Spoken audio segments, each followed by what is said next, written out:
हाँ ठीक है, चलो सही सही। हेलो रिवन, क्या हाल चाल आपके हैं? आई होप आपके एग्ज़ाम बहुत सही जा रहे होंगे और आपने वन शॉट जो मैंने निकाला है 2023 का 2024 का वो भी आप उसको गो थ्रू किए होंगे। उसी कॉन्टेक्स्ट में ये मेरे पास एक और सेशन है जो आपको बहुत फ्रूटफुल होगा आपके लिए एग्जामिनेशन के लिए। असर्शन रीजन की एक सीरीज लेके आया हूँ इस बार मैं, इस बार वन शॉट में इसको कवर करेंगे हम लोग आज, ठीक है? तो मैं स्टार्ट करता हूँ विदाउट डिले। तो असर्शन रीजन क्वेश्चंस तो बहुत ज़्यादा मार्क्स के तो नहीं आते हैं, 2 नंबर का क्वेश्चन आपको मिलेगा। एक 19वां क्वेश्चन और एक 20वां क्वेश्चन, 19th और 20th क्वेश्चन जो मल्टीपल चॉइस के होते हैं, 1 से 20 तक आपका एमसीक्यूज होता है जो बोर्ड का पैटर्न है। उसमें 19 और 20th कैसा होता है? असर्शन रीजन होता है, उसी कॉन्टेक्स्ट में काम हो रहा है। तो आइए विदाउट डिले पहला स्टार्ट करते हैं। The first question of this this is the instruction जो आप सबको याद होगा अच्छे से कि असर्शन रीजन में option A, option B, option C, option D क्या होता है। ए वाला आई थिंक ये कोई नीड नहीं मुझे बताने का, ए वाला क्या है, assertion is true, reason is whatever true and explanation whatever, पूरा यही फॉलो करेंगे हम लोग। इस पेज मैंने इसको बना दिया है। अब अगले वाले से स्टार्ट करेंगे। पहला क्वेश्चन ये है असर्शन रीजन का, it is from the real number. The SCF of two number is 16 and their product is what 3070, then their LCM is 162. अब ये क्वेश्चन एक फॉर्मूले से बिलोंग कर रहा है, एक रिलेशन आप लोगों ने पढ़ा होगा। वो क्या था भाई? वो ये था कि LCM of two number that is A B into SCF of same two number A B is equal to क्या होता है? A into B। इस पे रख के आप चेक कर लें कि आपका असर्शन ट्रू है कि फॉल्स है। इस पे रख के आप चेक कर लें कि आपका जो असर्शन है वो ट्रू है कि फॉल्स है। तो चेक कर सकते हैं क्या इसको? आप लोग देख सकते हैं। देखिए यहाँ पर SCF ऑफ टू नंबर दिया हुआ है, मतलब इट इज गिवन कितना दिया है? ये 16 दिया है आपको, और दोनों का दिया है व्हाट प्रोडक्ट 3070 दिया है और 72 दिया है, सॉरी। अब क्या निकालना है? बोल रहा है एलसीएम क्या होगा इसका? 162 होगा। तो आइए चेक कर लेते हैं ये सही भी है कि नहीं है। तो उसके अकॉर्डिंग एलसीएम और एचसीएफ दिया हुआ है और 2 नंबर का मल्टीप्लाई दिया है। इसको आप चेक कराइए क्या इसका मल्टीप्लिकेशन इसके बराबर है क्या? अब ये आप चेक कर पाएंगे थ्रू मल्टीप्लिकेशन। अब आप कर सकते हैं, तो आप मल्टीप्लाई कर लें। आई थिंक मुझे लग रहा है ये सही है क्या? तो 162 में आप 16 से मल्टीप्लाई कर लें। अच्छा, हम लोग यूज़ कर लेते हैं अपना कैलकुलेटर टाइम सेव करने के लिए। तो आप भी चेक करिए। आई थॉट कि सेम लग रहा है मेरे को, तो मुझे लग रहा है ये सेम है। एक बार आप लोग बच्चों कर लीजिएगा इसको मल्टीप्लाई। मुझे फील आ रहा है कि ये सेम है। नहीं सर, बिल्कुल नहीं, ये बिल्कुल सेम नहीं है, दोनों अलग अलग है। दोनों क्या है? अलग अलग है। देखिए इसको मल्टीप्लाई करने पे क्या आ रहा है मेरे को मिल रहा है मल्टीप्लाई करने पे 2592 मिल रहा है, and which is not equal to what 3072। मतलब असर्शन क्या है आपका? फॉल्स है। असर्शन तो फॉल्स है सर। रीजन क्या लिखा हुआ है कि a and b are two positive integer, then LCM is into LCM is equal to क्या होगा? Is equal to a multiply by it is what true. तो रीजन ट्रू है, असर्शन फॉल्स है। जब रीजन ट्रू होता है, assertion false होता है, ये कौन सा ऑप्शन है? Assertion is what false, reason is what true. Option D is correct for this question. आइए अगला क्वेश्चन करते हैं। 2 is an example of rational number. Very true भाई। 2 को हम चाहे तो 2/1 के फॉर्म में लिख सकते हैं, इसीलिए कैसा नंबर होता है? वो नंबर होता है रैशनल। तो ये तो ट्रू है, ये तो भाई मेरा क्या है? ट्रू है। रीजन क्या है? लिखा है square roots of all positive integers are irrational. Square roots of all positive integers are irrational. इसका मतलब क्या, पहले वो समझिएगा वो क्या बोलना चाह रहा है। स्क्वायर रूट मतलब ये, इसके अंदर कुछ भी रख देते हैं पॉजिटिव इंटीजर, तो क्या हमेशा बनेगा नंबर इरेशनल? इसके अंदर आप कुछ भी रख देंगे तो क्या हमेशा बनेगा इरेशनल? 2 रखा, यस है इरेशनल। 3 रखा, हाँ यस ये भी इरेशनल है। 5 रखा, ये भी इरेशनल है। लेकिन 4 रखेंगे तो शायद ये इरेशनल नहीं है। इसका आंसर होता है +-2 which is what? Rational number. तो बताइए क्या बोलते हैं? तो कुछ पे तो ट्रू है, कुछ पे फॉल्स है, तो in totality it is what? Falls. ये फॉल्स रहेगा भाई। रूट पे 9 लग दो। देखो तो स्क्वायर रूट ऑफ 9 होता है रैशनल, स्क्वायर रूट ऑफ 2 होता है इरेशनल। तो square root of all positive are irrational? नहीं सर, ऑल पे तो नहीं होता। तो ये क्या आपका हो गया? फॉल्स हो गया। तो assertion is true, reason is false. Option कौन सा है आप देख सकते हैं, ठीक है? अपने हिसाब समझ लीजिएगा। आइए नेक्स्ट की बात करता हूं। अगला वाला क्वेश्चन है कि x square plus 7x plus 12 has no real roots या नो रियल जीरोज। अब देखिए नो जीरो रियल्स के लिए आपको डी निकालना पड़ेगा, उसको बोलते हैं B square minus 4ac check करना पड़ेगा। इसको सॉल्व करेंगे यदि डी की वैल्यू निगेटिव आ गई, यदि डी की वैल्यू क्या आ गई, निगेटिव आ गई, तब आप बड़े आराम से बोलेंगे सर ये तो नंबर नॉन जीरो, मतलब नॉन इसके रियल जीरोज हैं, जीरोज आर इमेजिनरी। तो आइए चेक कर लेते हैं डी क्या आ रहा है। तो इसको सॉल्व करेंगे तो वहां से b कितना है 7 स्क्वायर माइनस 4 इंटू 1 इंटू 12, इसको सॉल्व करेंगे तो 49 में से आपको 48 माइनस करना पड़ेगा, सही ना। ये तो 1 आ गया विच is not real, which is not, देखो ये नेगेटिव नहीं आया, इट इज नॉट नेगेटिव, ये नेगेटिव नहीं आया सर। और यदि नेगेटिव नहीं आया तो इसका मतलब इसके पास नो रियल जीरोस की जो पॉलिसी ली है वो गलत लिया है इसने। भाई पॉजिटिव का मतलब क्या होता है, इसके पास दो रियल जीरोस हैं और जीरोस कैसे हैं, डिस्टिंक्ट हैं, मतलब अलग अलग जीरोस हैं। नेगेटिव आता है तो नॉन, उसके जो जीरोस हैं वो रियल नहीं है। यदि जीरो आता है एग्जैक्टली डी की वैल्यू तो बोलते हैं जीरोस रियल तो हैं और कैसे जीरोस हैं, सेम है। तो यहां पर आप बोलेंगे assertion is what, F stand for false. आगे बढ़ते हैं, रीजन है the quadratic polynomial can have at the most 2 zeros, at the most 2 zeros, किसी क्वाड्रेटिक पॉली के पास अधिक से अधिक 2 जीरो हो सकते हैं, ट्रू। अब आप देखिए किसी क्वाड्रेटिक के पास अधिक से अधिक, ऑलमोस्ट बोला, एट मोस्ट मतलब मैक्स टू मैक्स 2 ही हो सकते हैं, जीरो तो हो ही सकते हैं भाई, क्वाड्रेटिक बोला है तो क्वाड्रेटिक में डिग्री 2 ही होती है तो 2 ही हो पाएंगे, और क्या हो पाएगा। तो it is what true, that is what false. Option 4 है, आप उसमें से किसी एक ऑप्शन को मैच कर लीजिएगा अपने हिसाब से। आगे आते हैं, इसी सीरीज को आगे बढ़ाते हैं। Next question is the sum of the zeros of quadratic polynomial x square minus 2kx plus 8 is equal to 2, then the value of k is 1। इसको भाई करें डील, हम लोग कैसे करेंगे इसको, डील करा जाए क्या, कैसे करेंगे भाई। बोल रहा है कि sum of zeros of this poly is 2, जो आपको ये पॉली दिया है विच इज एक्स स्क्वायर, ये जो आपको पॉली दिया हुआ है द पॉली इज व्हाट, बोल रहा है x square minus 2kx plus 8। इसको यदि कंपेयर करते हैं ए एक्स स्क्वायर से, बी एक्स से और क्या सी से, तो आपको a क्या मिल जाएगा 1 मिलेगा, b क्या मिलेगा माइनस 2k मिलेगा, और आपको c क्या मिल जाएगा, वो आपको 8 मिल जाएगा। तो क्वेश्चन बोल रहा है कि इसके सम ऑफ जीरोस क्या है, मतलब कि अल्फा प्लस बीटा आपको दिया हुआ है विच इज 2। देखिए सही है भाई, इसके जीरोस के सम दिए हुए हैं ना, तो अल्फा प्लस बीटा क्या दिया हुआ है आपको, 2 दिया हुआ है। अब अल्फा प्लस बीटा होता क्या है, अल्फा प्लस बीटा होता है माइनस बी बाई ए, वो हो गया 2।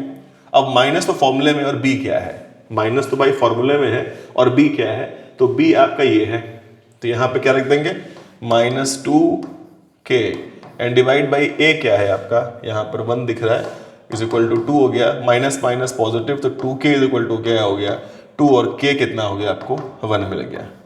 तो आई थिंक ये बोल रहा हाँ ये सही है, देख रहे हैं, वो भी ये कह रहा था, वो भी यही कह रहा था कि भाई यदि ऐसा हुआ तो k क्या होगा 1 होगा, तो असर्शन तो एकदम ट्रू है, मैंने सॉल्व कर लिया।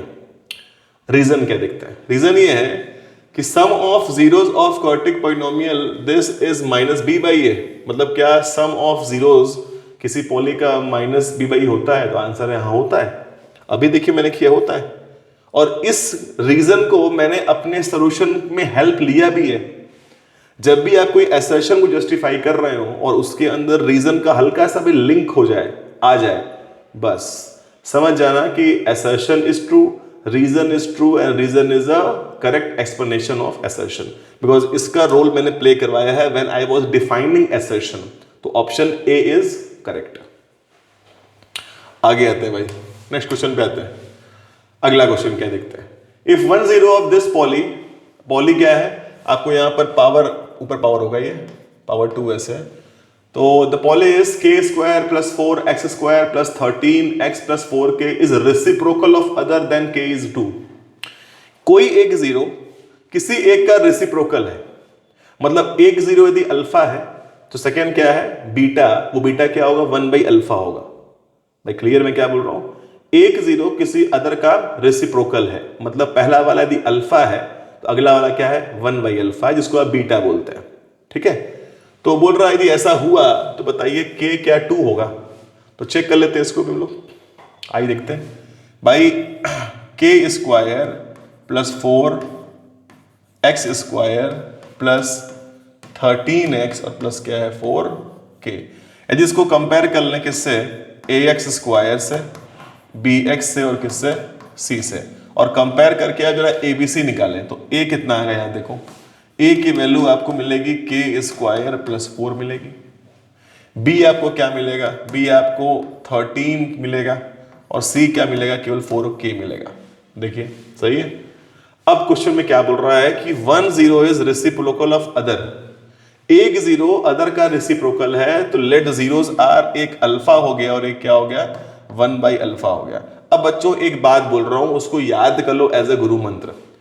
किसी भी एग्जाम में कोई भी क्वेश्चन ऐसा आ जाएगा कि 1 0 इज रेसिप्रोकल ऑफ अदर या 1 root is reciprocal of other, उस केस में इस अजम्पशन के बाद एक ही काम होता है, वो होता है alpha into beta is equal to c/a। बस ये आपने कर दिया तो क्वेश्चन का बैकबोन तोड़ दिया आपने। क्यों ऐसा बोल रहा हूं पता आपको, ये अल्फा और ये बीटा काम कर रहा है, दोनों को जब मल्टीप्लाई करेंगे तो अल्फा कट जाएगा और होता है c/a। c/a, c कितना है 4k और a कितना है k स्क्वायर प्लस 4, ये कटा पिट गई है तो 1 इज इक्वल टू क्या हो गया 4k divide by k square upon 4। इसे क्रॉस मल्टीप्लाई करके सॉल्व करते हैं, इसे हम क्रॉस मल्टीप्लाई करके सॉल्व करते हैं। जब सॉल्व करेंगे क्रॉस मल्टीप्लाई करके तो आपको क्या मिलेगा, k square minus 4 plus 0 is it, आप इसको देखिए वही मिलेगा, क्रॉस मल्टीप्लाई करके शिफ्टिंग करेंगे।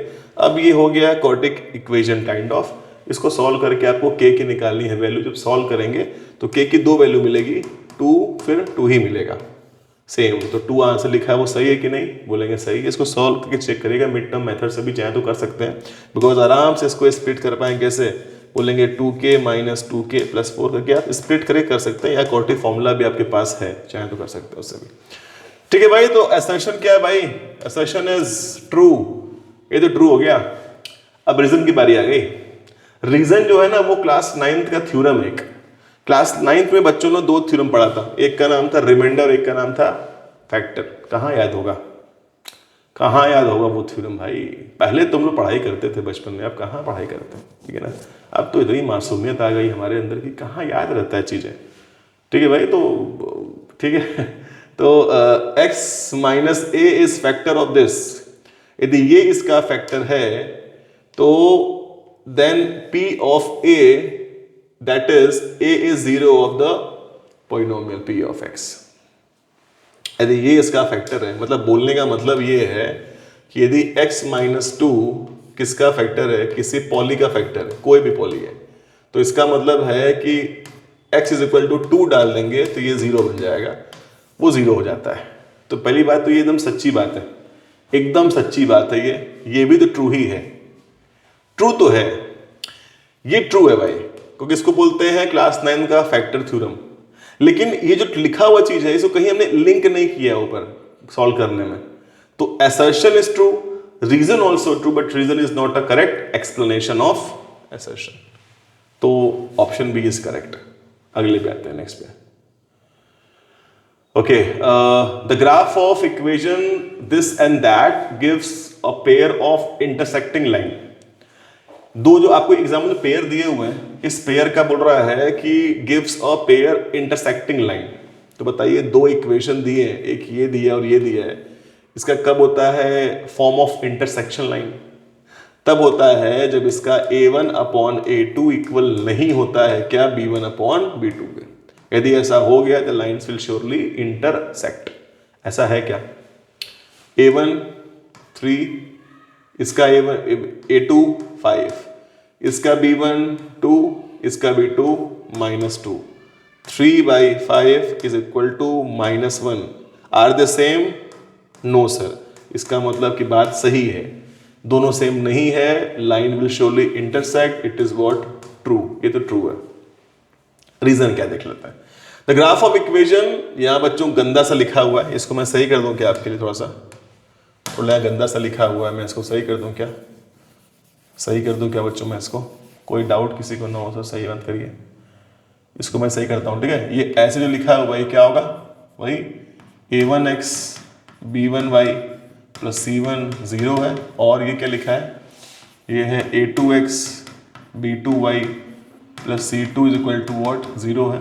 Gives the intersect line when ये भी गलत है क्या बच्चों, सही कर लें क्या, when a1 upon a2 equal नहीं होगा b1 बाई b2 के। तो क्या कहते हैं आप देखिए, आई थिंक असर्शन भी ट्रू है, रीजन भी ट्रू है, और रीजन के ही हेल्प से मैंने असर्शन किया है, तो ये ऑप्शन ए करेक्ट होगा कि assertion is true, reason also true, and reason is the correct explanation of assertion. ठीक है, अगला क्वेश्चन करते हैं, नेक्स्ट पे आते हैं। क्वेश्चन क्या है नेक्स्ट वाला भाई, if the pair of lines are coincide then we can say that pair of lines consistent and they has a unique solution। क्या बोलते हो, जब दो पेयर्स ऑफ इक्वेशन आपस में कोइंसाइड कर जाते हैं तो कैसा बनेगा सिचुएशन, ग्राफ पर एक ऐसे लाइन बना और उसी के ऊपर एक और बन गया, इसे बोलते हैं व्हाट, कोइंसाइडिंग वन। और ये तब होता है जब a1 upon a2 is equal to क्या होता है b1 upon b2 is equal to क्या होता है c1 अपॉन c2। तो बोल रहा है कि कोइंसाइड कर रहा है, तो जब कोइंसाइड करता है तो उसके सोल्यूशन होते हैं कंसिस्टेंट, एकदम सही है। देखिए कोइंसाइड करने के बाद सोल्यूशन मिलता तो है ना, यहाँ पे मीटिंग हो रही है, एक सोल्यूशन, दो सोल्यूशन, तीन सोल्यूशन, चार सोल्यूशन, ऐसे कई सारे मिलते हैं सोल्यूशन, तो बोलते हैं it has infinite many solution, बोलते हैं मिला सोल्यूशन, इसलिए बोलते हैं क्या, the system is what, consistent. वो तो सही दिया था, आगे क्या बोल दिया, consistent and it has a unique solution, ये गड़बड़ हो गया। देखिए यूनिक का मतलब होता है एक सोल्यूशन, और वो तब मिलता था जब ग्राफ ऐसे बने, the line will surely intersect somewhere, और वो होता है a1 upon a2 not equal to b1 upon b2 पर। भाई तो कोइंसाइड वाले केस में यूनिक नहीं मिलता है, कोइंसाइड में क्या मिलता है, इनफाइनाइट मैनी सोल्यूशन मिलता है। तो कुछ बात तक सही जाके फिर गलत हो गया, तो पूरा स्टेटमेंट क्या मानेंगे हम, गलत ही मानेंगे, तो बोलेंगे इट इज फॉल्स। रीजन क्या है देख लेते हैं। The reason is if pair of lines are parallel, जब दो लाइन्स आपस में होते हैं पैरेलल, कैसे भाई, कैसे होता है बच्चों आपस में पैरेलल, जब दो लाइन्स आपस में क्या होते हैं पैरेलल, मतलब कुछ ऐसा वाला सिचुएशन ड्रॉ करना होता है, एक ऐसे और एक ऐसे, दे आर व्हाट पैरेलल।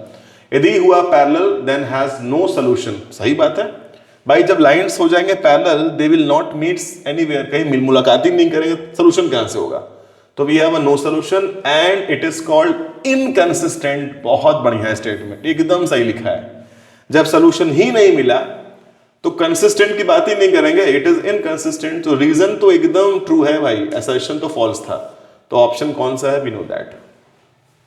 आगे बढ़ो क्या, आगे नेक्स्ट पे आइए। अब ये क्वेश्चन भाई लिखा हुआ है कि असर्शन, यहां पर थोड़ा सा मैं जस्टिफिकेशन करूंगा, ये साथ साथ लेके मत चलना। ये कैसे लिखा था, ये लिखा है an is equal to sn minus sn minus 1, ऐसे लिखा हुआ है, ठीक है भाई। तो बस, और यहां क्या लिखा बच्चों, इज, ये इज लिखा हुआ है।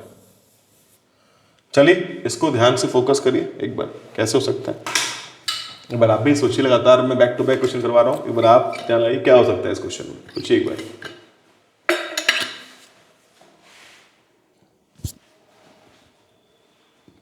बताइए भाई, ठीक है। तो अब जो बच्चे क्लासेस में मन से पढ़ाई किए साल भर, उनको ये याद आ रहा होगा कि ये अपने आप में एक फॉर्मूला होता है, ये आपके टीचर्स ने एक फॉर्मूला पढ़ाया होगा, ये तो ये तो ट्रू है, ये फॉर्मूला होता है। किसी भी एपी के सम से टर्म कैसे निकालते हैं, तो किसी एपी का सम ले लो 5 टर्म तक का, उसमें से माइनस कर लो सम 4 टर्म का, मतलब एपी के 5 टर्म में, सम के 5 टर्म में से 4 को माइनस करोगे तो तुमको A5 मतलब 5वां टर्म मिल जाएगा। आपको क्या मिल जाएगा बच्चों, 5वां टर्म मिल जाएगा। इसको ध्यान दीजिएगा, आगे बता रहा हूं मैं आपको, ठीक है। तो आपको 5वां टर्म मिल जाएगा। आगे बढ़ता हूं। यदि कल को मैंने S10 में से उसका एक पहले वाला सम 9 माइनस कर दूं तो आपको क्या मिल जाएगा, 810, आपको 10वां टर्म मिल जाएगा, श्योर है। सम ऑफ 5 में से 4 माइनस करोगे तो 5वां मिलता है, 10 में से 9 माइनस करो 10वां मिलता है। इसी कॉन्टेक्स्ट में आगे बढ़ते हैं और मैं आपसे बोलूं कि सम ऑफ n टर्म में से एक माइनस कर दें, मतलब एक कम कर दें, तो क्या ही मिलना चाहिए, an। भाई ये वाला 5 यहाँ आ गया था, ये 10 यहाँ आ गया था, तो ये n यहाँ आ जाएगा, तो ये क्या एकदम ट्रू है मेरे भाई। अब रीजन जो भी हो, लेकिन रीजन को लिंक नहीं कर रहा है आपके असर्शन। देखिए रीजन जो भी हो लेकिन कुछ इससे लिंक तो नहीं कर रहा है, तो मुझे ऐसा लगता है कि जब शातिर बच्चे होंगे तो वो कुछ दिमाग लगाएंगे, यार रीजन तो लिंक नहीं कर रहा है, तो ये ऑप्शन शायद क्या बन जाए आपका, बी तो ऑप्शन है गया आपका, ए ऑप्शन तो गया आपका, ए तो ऑप्शन नहीं है, बी सी डी में से ऑप्शन मिल सकता है। आइए चेक कर लेते हैं 10वां टर्म कौन सा है। इसका कैसे निकालेंगे, 10 टर्म, 10 कैसे निकालेंगे, बोलेंगे a प्लस 9d हो जाएगा। a कितना है इसका 5, 9 और d कितना है 8 में से 5 को माइनस किया 3 आया, तो ये कितना आ जाएगा 5 प्लस 32 इज आंसर, 35 लिखा, इट इज व्हाट फॉल्स। और आंसर कौन सा है आप जान सकते हैं। ठीक है भाई, आगे बढ़ता हूं, नेक्स्ट आता हूं क्वेश्चन पे। एसेशन बोल रहा है कि if triangle ABC and triangle what PQR are congruent triangle है। दो ट्रायंगल आपको दिए गए हैं,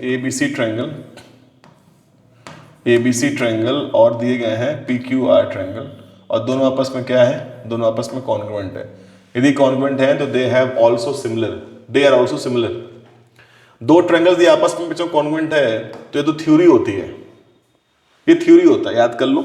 जब दो ट्रायंगल्स आपस में होंगे कॉन्ग्रुएंट तो नो नीड, मतलब कुछ आपको डाउट भी ना हो, दो ट्रायंगल यदि कॉन्ग्रुएंट है तो वो पक्का होंगे सिमिलर।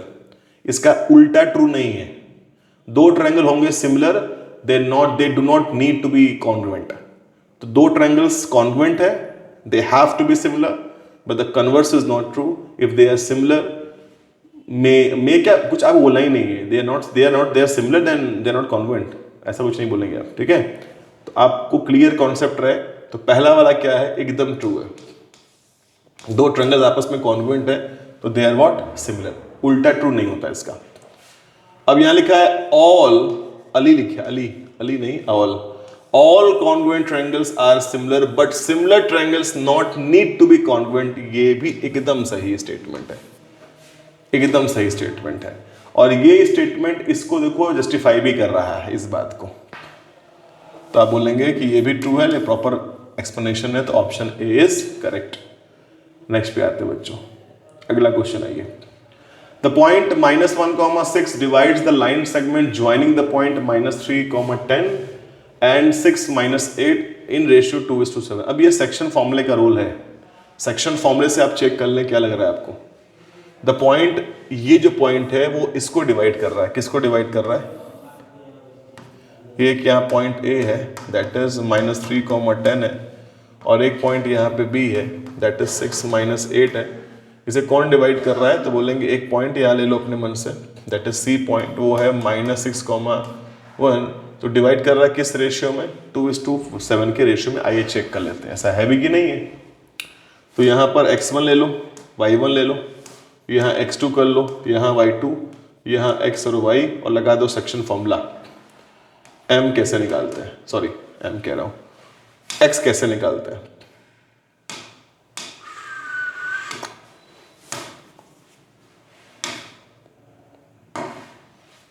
x ये वाला कैसे निकालोगे, तो mx2 nx1 upon m plus n। अब बताइए इसमें x कितना दिया है, ऑलरेडी दिया है -1 दिया है।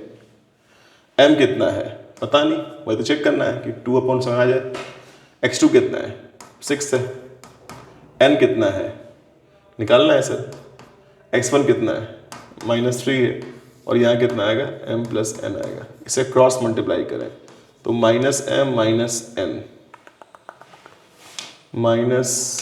-n और -n is equal to 6m 3n। यहाँ वहाँ शिफ्ट कर सकते हैं क्या, इसको यहाँ पे शिफ्ट कर लें क्या, और इसको यहाँ शिफ्ट कर लें। जब ये यहाँ शिफ्ट हो क्या देगा, 2n देगा, और ये क्या देगा, 7m देगा। तो बताइए m और इस 2n का रेशो क्या आना चाहिए आपके अकॉर्डिंग। यदि m बाई n आप करेंगे तो आंसर क्या आ जाएगा, 2/7। एकदम सही है, assertion is what, true. Reason is क्या लिखा हुआ है, रीजन क्या लिखा हुआ है भाई, देख लेते हैं। The given point A B C form a triangle equilateral, then A B B C C A same होगा। बिल्कुल भाई, ट्रायंगल इक्विलेटरल है तो तीन साइड सेम ही होंगे। लेकिन ये जो सेम लिखा हुआ है कुछ लिंक कर रहा है क्या असर्शन से, कुछ भी लिंक नहीं कर रहा है। तो ऑप्शन बी इज करेक्ट कि assertion true, reason true, but reason is not a correct explanation of assertion. आगे बढ़ते हैं 10 क्वेश्चन के बाद। अगला क्वेश्चन क्या है भाई, देख लेते हैं। असर्शन बोल रहा है कि mid point of line joining divides line in the ratio 1:1। एकदम सही है भाई, कोई भी जो मिड पॉइंट होगा वो किसी भी लाइन को किस में डिवाइड करेगा। भाई ये ए बी यहाँ पर है और आपके यहाँ पे मिड पॉइंट ले लिया है, तो ये पहले मान लो ये 10 सेंटीमीटर लाइन था, एग्जाम्पल ले लो, रेफरेंस ले लो। ए बी जो है कितने का था, 10 सेंटीमीटर का था। मिड पॉइंट लेते क्या बन गया, 5 और 5, बताओ इनका रेशियो क्या आएगा, 1:1 ही तो आएगा। सही है, डिवाइड करिए 1:1 की रेशियो में, तो असर्शन क्या एकदम ट्रू है। रीजन पर आते हैं। The reason is ratio in which the point 3, k divides the line joining this and this is 12। क्या sorry the ratio in which the line the point this divides the line joining from this and this is what, 1:2। Sorry, आइए check करिए सही है कि नहीं। The ratio in which the point -3, k divides, ये जो है वो डिवाइड कर रहा है इस लाइन को इस रेशियो में। आई थिंक आप ये तो आप चेक कर सकते हैं भाई, क्यों चेक कर लें क्या एक बार इसको भी। यहाँ पर पॉइंट लिखा है -5,4 और यहाँ लिखा है -2,3 और उसे कौन डिवाइड कर रहा है, -3, k, और किस में डिवाइड कर रहा है, लिखा है 1:2 की रेशियो में। आइए चेक करते हैं कि सही है कि नहीं है। तो बताइए, ये x1 है, ये y1 है, ये x है, y है, और ये x2 y2 है। सेक्शन फॉर्मूला अप्लाई करते हैं तो x क्या आता है, mx2 प्लस nx1 अपॉन क्या होता है, m प्लस n होता है। तो ये कितना हो जाएगा, -3, m पता नहीं सर, ये -2 है, n पता नहीं सर, x1 -5 है, divide by m plus n। अब इसको क्रॉस मल्टीप्लाई करो तो -3m -2n -2m -5n। यहाँ वहाँ शिफ्टिंग करिए बच्चों, इसको इधर शिफ्ट कर लो और इसको इधर ला लो, बताओ क्या आएगा। जब ये यहाँ आएगा और वो वहाँ जाएगा तो क्या देगा आपको, देगा 3m is equal to, sorry, तो वो यहाँ आएगा तो क्या देगा, एक सेकेंड जस्ट अ मिनट भाई ये वाला इधर आएगा ना, तो -2m के पास कौन आया, +3m आया, और इधर उस साइड कौन गया है, -2n के साथ +5n मिल गया। ये m हो गया और ये हो गया 3n हो गया। तो देख लो क्या रेशियो मिल रहा है, m:n क्या मिल रहा है, 3:1 मिल रहा है, मतलब अल्टीमेटली फॉल्स है। तो बस assertion is true, reason what, false. ऐसे करना पड़ेगा आपको क्वेश्चन। अब इतना तो आप डिटेल में नहीं करेंगे भाई, समझाने के लिए मैं ऐसे कर रहा हूँ, अदरवाइज रफ पे तो खटखट आप सॉल्व करेंगे एग्जाम में, ठीक है। आगे बढ़ते हैं, next. Okay, the point 0,4 lies on y axis, of course एकदम सही है। देखिए, कोई भी पॉइंट एक्स एक्सिस पे लाइज करेगा तो उसका ऑर्डिनेट वाई वाला जो पॉइंट है वो 0 होगा, वाइस वर्सा। कोई पॉइंट लाइज करेगा वाई पर तो उसका एब्सिसा क्या होगा, 0 हो जाएगा। तो ये पॉइंट कहाँ पर है, वाई पर है, तो उसका जो एब्सिसा है एक्स वाला 0 है, तो एकदम ट्रू है। The coordinate of the point y axis is the x coordinate, जो एक्स वाला है जिसको बोलते हैं एब्सिसा बोलते हैं, जिसको आप लोग, वाई पे 0 होता है, बिल्कुल सही, एकदम ट्रू, और उसका एक्सप्लेनेशन भी वही है। तो इसमें ऑप्शन ए करेक्ट होगा। अगला क्वेश्चन आता है। अगला क्वेश्चन ट्रिग्नोमेट्री से लग रहा है मुझे, देखिए क्या है। The value of sign 60, cos 30, cos 60, cos sine 30 और कॉस 60 कितना होता है, 1 होता है। ये आपको बताना पड़ेगा। अब आप 10th क्लास में पढ़ रहे हैं, यदि 10th क्लास में होंगे तो आप हर वैल्यू को यहाँ पुटअप करेंगे, ऐसे करेंगे। यदि आप 10th क्लास में तो साइन 60 कितना होता है, बोलेंगे √3/2 होता है। कॉस 30 कितना होता है, वो भी √3/2 होता है।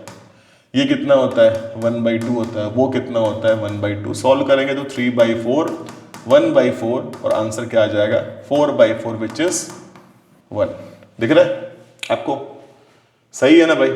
अब थोड़ा सा जो बच्चे हायर क्लास के होंगे 11th के, तो वो ऐसे नहीं करेंगे। उनको ये पता होना चाहिए, लिखा है sign A into cos B, cos A into sine B. Formula होता है, वो होता है साइन हो जाता है ए प्लस बी, तो खटाक से बोलेंगे कि साइन हो जाएगा 60 + 30, तो क्या मिलेगा, साइन 90 डिग्री। Answer is 1। दोनों सही है भाई, ठीक है ना। तो असर्शन इज व्हाट, ट्रू। लेकिन आप 10th में तो अभी खास करिए तो छोड़ दीजिए, वही आप करिए। रीजन क्या दिया है, साइन 91 होता है और कॉस 90 0 होता है। साइन 91 होता है, कॉस 90 0 तो होता है, लेकिन कुछ इसका लिंक है क्या ऊपर, देखिए कुछ यूज में आया है क्या, ये नहीं आया ना। तो ऑप्शन बी होगा क्या आपका करेक्ट, ठीक है। आगे बढ़ते हैं। असर्शन नेक्स्ट वन इज, लिखा है x is equal to what, sine square theta. And ये थीटा है और वो क्या है भाई, थीटा। तो बताना है कि x + y 3 होगा। तो आइए चेक करते हैं। यदि असर्शन को चेक करना है तो यहाँ पे फोकस करिए आप, असर्शन कैसे चेक होगा भाई। x + y लाना क्या है अपने को, लाना है 3, तो x की वैल्यू रिप्लेस कर दो 2 साइन स्क्वायर थीटा से, y को रिप्लेस कर दो 2 कॉस स्क्वायर थीटा से और +1। अब देखो यहाँ से यहाँ तक चाहो तुम तो 2 कॉमन निकाल सकते हो और अंदर क्या आ जाएगा, साइन स्क्वायर थीटा और क्या आ जाएगा, कॉस स्क्वायर थीटा और यहाँ पर +1। और इसकी वैल्यू क्या होती है, 1 होती है। तो 2 × 1 + 1, तो 2 + 1 आंसर इज 3। सही है, सही है सर, एकदम सही है, 3 ही आ रहा है, एकदम सही है। फिर तो क्या बोल रहा है उसके बाद, for any value of theta sine square theta cos 7 होता है क्या, एकदम सही है भाई। For any value of theta sine square theta plus cos square theta = 1 हमेशा होता है, सही है। और ये आपको हेल्प किया भी है, देखिए यहाँ इसको यूज में लाया लोगों ने, अभी यूज किया है। तो यदि आपने इसको यूज किया है तो मत सोचिए, असर्शन रीजन दोनों ट्रू है और प्रॉपर एक्सप्लेनेशन भी है, तो A option is correct. Okay आगे बढ़ते हैं। असर्शन है कि sine is product of sine A is product of sine, यहां होगा एंड ए, ठीक है भाई। क्या साइन ए होता है प्रोडक्ट ऑफ साइन इंटू ए, मतलब साइन इंटू ए। ये साइन ए को हम क्या पढ़ते हैं, तो क्या ये साइन और ए आपस में मल्टीप्लाई होते हैं, तो बोलेंगे आंसर इज फॉल्स, नहीं। It is sine for any of the angle बोलते हैं, sine for angle A which is acute angle, जो आपने 10th पढ़ा हुआ है, ठीक है। तो ये मल्टीप्लाई तो बिल्कुल नहीं होता, तो ये तो एकदम फॉल्स है। फिर क्या बोला है, the value of sine theta increases as theta increases, एकदम ट्रू है भाई। आप देखेंगे तो साइन 0 डिग्री पे वैल्यू क्या थी, 0 थी, और साइन 90 आते आते वैल्यू क्या हो गई, 1 हो गई। जैसे साइन थीटा बढ़ा, वैल्यू अपने आप क्या है, बढ़ रहा है सर। तो ये क्या एकदम ट्रू है, ठीक है भाई। आगे बढ़ते हैं, नेक्स्ट क्वेश्चन पे आते हैं। असर्शन, असर्शन क्या है कि यहां पर ये स्क्वायर ऊपर होगा, तो असर्शन क्या है भाई कि cos A plus cos square ए यदि 1 हो, तो इस क्वेश्चन को चाहे तो हम ऐसे भी बच्चों चाहे तो कर सकते हैं। एग्जाम में क्वेश्चन असर्शन रीजन के फॉर्म में ना आके ऐसे आ जाए, ये दिया हो और बोले प्रूफ दैट, ये दिया हो और बोले प्रूफ दैट कि साइन स्क्वायर ए और साइन की पावर 4a की वैल्यू 1 लाओ, प्रूफ करो, हो जाता है प्रूफ। ये है तो ट्रू, कैसे मैं सॉल्व कर दे रहा हूं, है तो ट्रू, दिखाता हूं कैसे करना है। ये बड़ा अच्छा क्वेश्चन होता है, तो मैं इसको स्टार्ट करता हूं, ठीक है। देखो भाई, यहां से तुम चाहो तो इसको और करके केवल कॉस ए निकाल सकते हो, ये यहां जाएगा, तो क्या हो जाएगा, 1 - कॉस स्क्वायर है, तो ये हो गया कॉस ए, और ये क्या हो गया, साइन स्क्वायर है। भाई it is an identity, 1 - cos square क्या होता है, साइन होता है। ये डब्बा रख लो अपने पास, बड़ा काम आएगा। अब बताओ ये डब्बा यदि ट्रू है तो और वी कैन नॉट से कि कॉस स्क्वायर ए क्या होगा, वो आपका साइन की पावर 4a होगा क्या? क्या बोलते हो, इज इट पॉसिबल और नॉट? भाई यदि साइन कॉस, एक कॉस साइन स्क्वायर के बराबर है, यदि यहां स्क्वायरिंग कर दें, यहां भी स्क्वायरिंग कर दें, तो साइन की पावर 4 क्या होता है? Cos square 4। इसको इक्वेशन नंबर क्या मान लेते हैं? स्टार, और इसको उठा के यहाँ पे रखते हैं। अब आप देखते हैं कि इस प्रूफ वाले में यदि हमने LHS उठाया, LHS क्या है? LHS है साइन स्क्वायर ए प्लस साइन 4a, जिसमें से ये तो छोड़ दो, लेटेड भी, और ये वाला डब्बा क्या हो जाएगा पता है? इस डब्बे को चाहे तुम यहां से रिप्लेस कर दे, कॉस पावर साइन की पावर 4 क्या होता है? कॉस स्क्वायर, और this is an identity, answer is 1, एकदम ट्रू है। तो ये तो एकदम ट्रू है भाई, एकदम ट्रू है भाई, एकदम ट्रू है एकदम। रीजन क्या है कि sine square plus cos square 1 होता है फॉर एनी एंगल ए, एकदम ट्रू है ये भी। बल्कि आप ये देखिए, क्या इसका कुछ रोल ऊपर कोई हेल्प लिया है लोगों ने? कहाँ लिया पता है? देखो 1 माइनस कॉस स्क्वायर क्या होता है? साइन स्क्वायर, यहीं से मैंने उठा के यहीं का हेल्प लिया होगा, तो हेल्प लिया है मैंने, तो बस ऑप्शन ए इज करेक्ट। आइए अगला क्वेश्चन करते हैं भाई। क्वेश्चन है कि if the length of tangent from an external point to a circle is 8 centimeter, length of tangent and then the length of other tangent from the same point also 8 centimetre एकदम सही भाई। Circle है, किसी point से यहाँ पे बनाया tangent 8 का, तो एक और ड्रॉ करेंगे, वो भी 8 ही होगा। क्यों भाई? TD याद आ रहा है? TD क्या? तो tangent drawn from external point, theorem होता है ये तो एकदम ट्रू है सर ये तो। रीजन क्या है?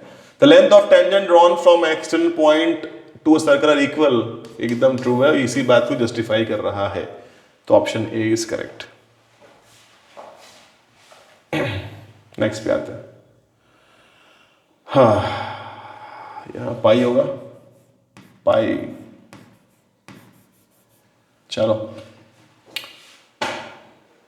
एक सिप वाटर हो जाए बच्चों, एक सिप वाटर हो जाए।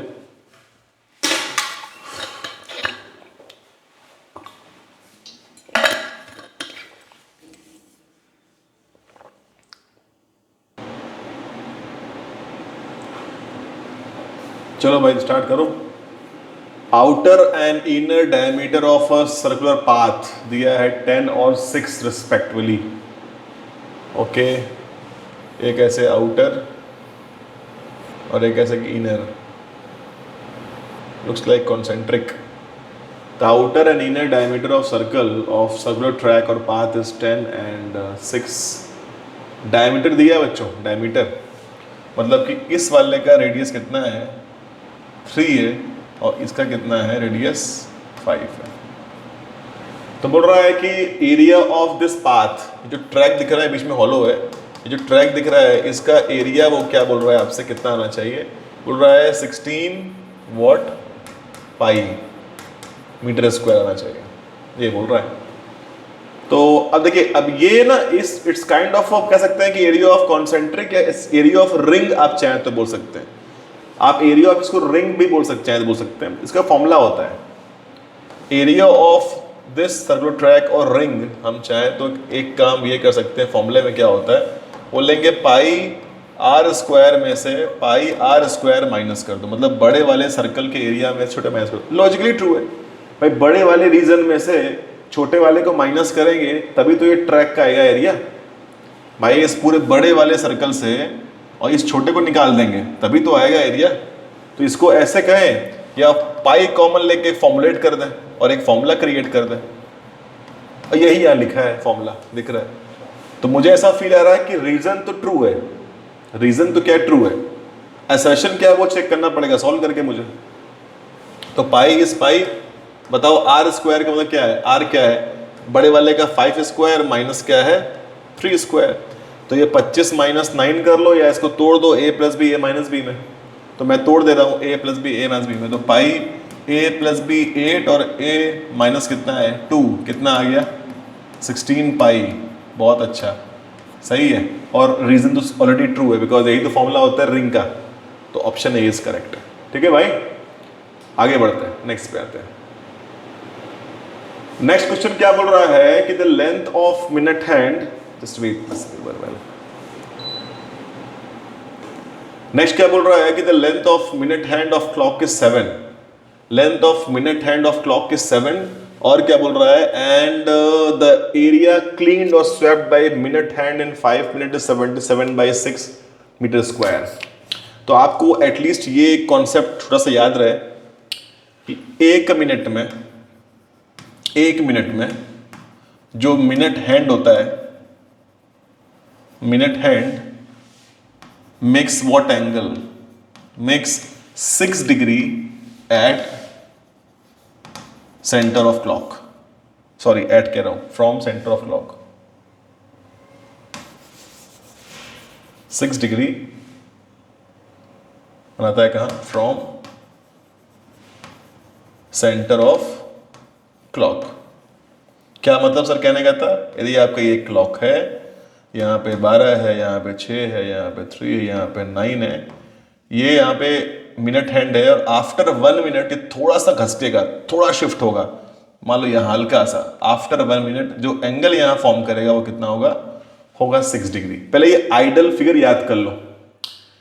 तो भाई इसमें कितना लिया है? इसमें लिया है the minute hand 7 meter clock का लेंथ दिया हुआ है। कितना एरिया क्लीन करता है minute hand in 5 minute? 5 minute में कितना एरिया क्लीन करेगा? तो पहले तो आप शेप देखिए, जब वो क्लीन करता है तो शेप क्या बनाता है? The shape is like a sector form करता है। तो बता सकते हैं आप कि 1 मिनट में उसने 6 बनाया है, तो what about in 5 minute? Angle क्या बनाएगा वो? 30 डिग्री। अब जो एरिया वो क्लीन करेगा वो एरिया कैसा होगा? एरिया होगा फॉर्म ऑफ अ सेक्टर, जहां पर एंगल कितना आ गया? 30, और ये जो मिनट हैंड उसका लेंथ दिया होगा, लेंथ क्या दिया होगा? 7 सेंटीमीटर। कितना एरिया वो क्लीन कर रहा है? फॉर्मूला क्या होता है? पाई आर स्क्वायर थीटा अपॉन 360। तो पाई की वैल्यू आप रख दें 22/7, आर की वैल्यू क्या लेंगे? 7 × 7 भाई आर स्क्वायर है, 2 बार लूंगा मैं। थीटा क्या लेंगे आप? 30 लेंगे, अपॉन कितना होता है? 360। एक से उड़ा दें और 30 को यहाँ पे 0 से काटें, ये काटें 12 बार में। तो इसको पूरा सॉल्व करने में कितना आ रहा है? तो 2 × 7 डिवाइड बाई 12। इसको और सॉल्व करें बच्चों, तो 2 11 2 6, इसको सॉल्व करने पे आएगा 77/6, जो कि बिल्कुल सही है। तो असर्शन इज व्हाट? ट्रू। ये तो ट्रू होगा। रीजन क्या है?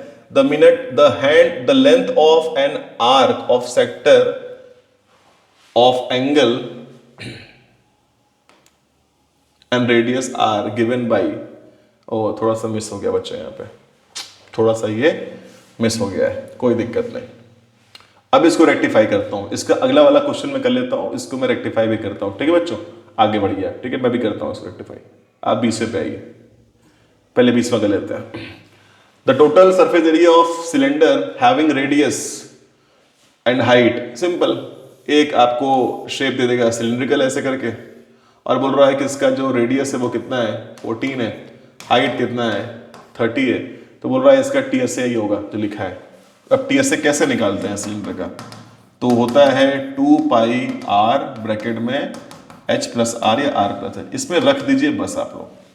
अब रख के आप चेक करिएगा, कुछ आप भी काम करिए कि आप भी होमवर्क आप चेक करें कि आंसर डिसमैच कर रहा है कि मैच कर रहा है। मैच करेगा तो रीजन ट्रू हो जाएगा।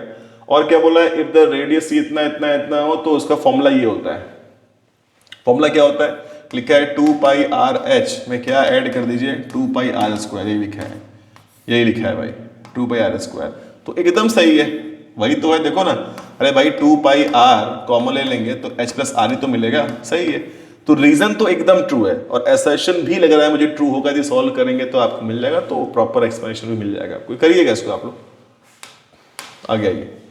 21st क्वेश्चन इज लिखा हुआ है कि if the value of mode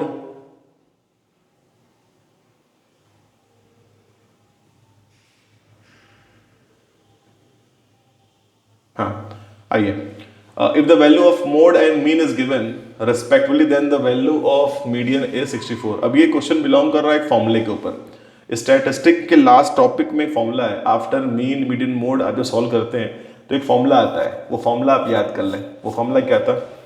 कैसे याद करते हैं भाई फॉर्मूले को? कैसे फॉर्मूला था वो, याद कैसे करेंगे, भूल जाता है वो मतलब, भाई क्या कर सकते हैं। तो ऐसा करते हैं ना कि ऐसे याद करते हैं कि मीन, मैं मीन नहीं, तू मीन, तुम मीन हो, तू मीन है, तो टू मीन हो गया। और मैं तो भाई रास्ते में खड़ा हूं अकेला खड़ा हूं अपने मोड़ पर, तो प्लस मोड़ मतलब मोड कर दो और इक्वेट कर दो किससे, किससे कर दोगे, मीडियन से। मीडियन का वर्ड एक दो बड़ा वर्ड है, लगा दो यहाँ 3, ये फॉर्मूला याद कर लोगे तुम।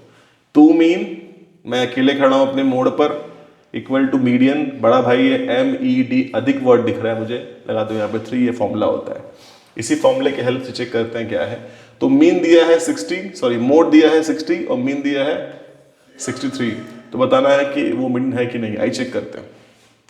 तो 3 into median is equal to 2 into mean, mean is 66 plus mode is 60। आइए चेक करते हैं आ रहा है कि नहीं आ रहा है। तो 3 median is equal to what, 132 plus 60, तो 3m कितना आ जाएगा 291, इसको डिवाइड कर लो तो 192 डिवाइड बाई 3,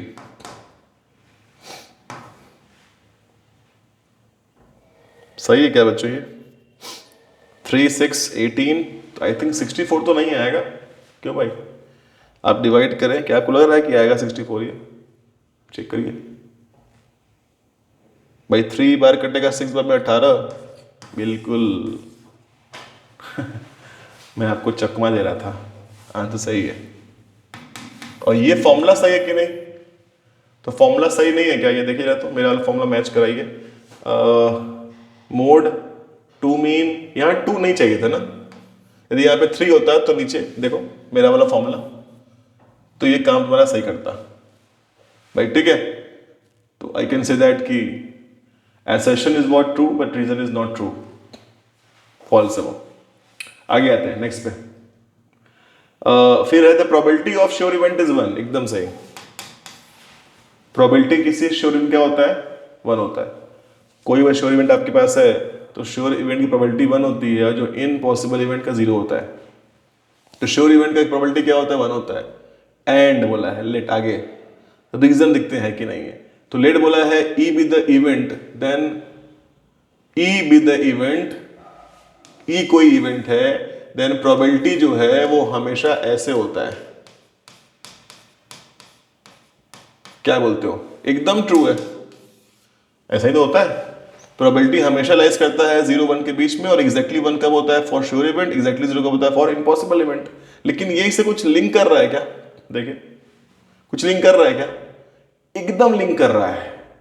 यही मैंने कहा था आपसे, जब कोई को ट्रू दिखे रीजन में और हल्का सा भी लिंक कर जाए तो ऑप्शन ए पे आ जाया करो।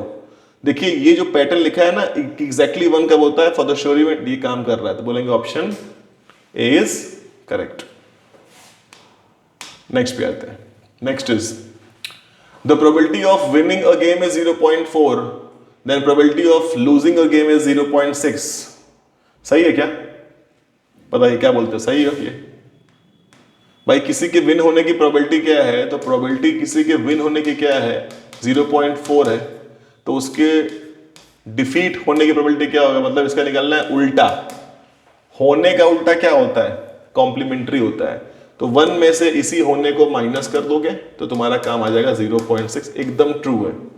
और ये मैं कैसे किया, इसका रीजन भी एकदम ट्रू है। यही फॉर्मूला याद होता है, प्रोबेबिलिटी ऑफ इवेंट और प्रोबेबिलिटी ऑफ नॉट इवेंट, मतलब कॉम्प्लीमेंट्री हमेशा क्या होता है 1 होता है। तो ये भी क्या है, option A is correct, assertion is true, reason also true, and reason is the correct explanation of assertion. ठीक है भाई लोग, यहां तक कहीं दिक्कत नहीं आ रही है आपको, ठीक है भाई। आगे बढ़ना है, आगे बढ़ना है, आपको आगे बढ़ना है।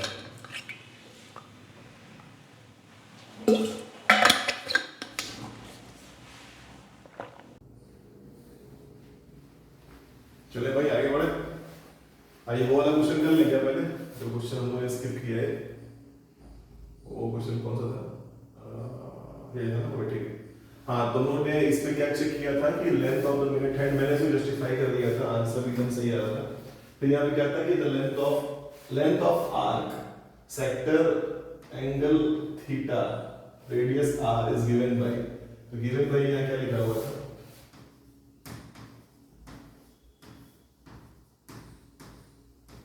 ऐसे लिखा हुआ था, ठीक है, 2 पाई आर थीटा अपॉन 360। तो लेंथ ऑफ आर्क का ये फॉर्मूला ही होता है, देखिए किसी भी लेंथ ऑफ आर्क को निकालने का ये फॉर्मूला ही होता है। ये आप चाहे तो काटापीटी करके आप पाई आर थीटा अपॉन 180 भी कर सकते हैं, तो ये सही है, ये एकदम सही है। लेकिन ये सही तो है, लेकिन कुछ लिंक नहीं कर रहा है। यदि लिंक नहीं कर रहा है दैट मींस ये ऑप्शन कौन सही है, बी वाला सही है। आई थिंक इसके बाद शायद क्वेश्चन ना हो, मुझे लगता है मैंने बहुत ही शॉर्ट में इसको कंप्लीट करवाया था कि बच्चों को फटाफट पहले एग्जाम के टाइम पर असर्शन रीजन का तैयारी करवा सकूं। तो ऐसे क्वेश्चंस, यार thank you so much children, wishing you all the best for board examination. This was the one series for the assertion reason. बहुत कम क्वेश्चन बहुत ही कॉम्पैक्ट फॉर्म में बनाया गया इस वीडियो को था कि बच्चे का टाइम भी सेव हो और एक आइडिया उसको मिल जाए कि असर्शन क्वेश्चंस कैसे आते हैं। वैसे भी क्वेश्चन 2 नंबर का है, तो बहुत ही लॉन्ग वीडियो बनाने का इसका नहीं है, ठीक है भाई। तो आपको आइडिया मिल गया होगा कैसे आपको सॉल्व क्वेश्चंस करना है।